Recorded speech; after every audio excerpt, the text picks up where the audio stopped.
আজকের দিনটা শুরু হয়েছিল বেশ স্বাভাবিকভাবেই।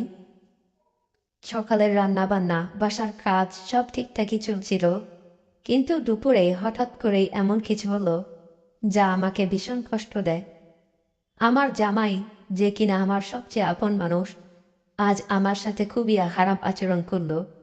কারণটা হয়তো খুব ছোট ছিল, হয়তো আমার কোনো কথায় ওর খারাপ লেগেছিল, কিন্তু ওর কথাগুলো আমার মনে গভীর ক্ষত তৈরি করলো।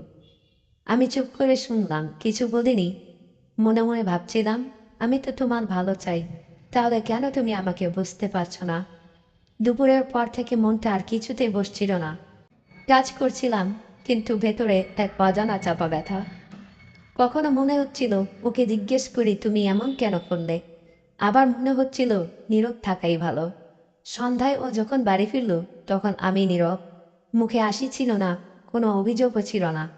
শুধু আমার মনের অভিমান যেন সবটা আড়াল করে রেখেছিল। ও দেখলো আমি কিছু বলছি না, একসময় নিজেই এসে বলল, সরি, আজ আমি তোমার সাথে খারাপ ব্যবহার করেছি। আমার আসলে ওইভাবে বলা উচিত হয়নি। আমার চোখ ভিজে গেল, কিন্তু কিছু বললাম না।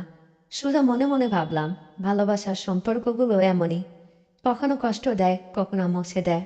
শুধু বোঝাপড়াটা থাকলেই সব ঠিক হয়ে যায়। জীবনে প্রতিটা সম্পর্কেই ভুল বোঝাবুঝি হবে, কিন্তু সে ভুলগুলো মুছে ফেলার চেষ্টাটাই সম্পর্কটাকে টিকিয়ে রাখে।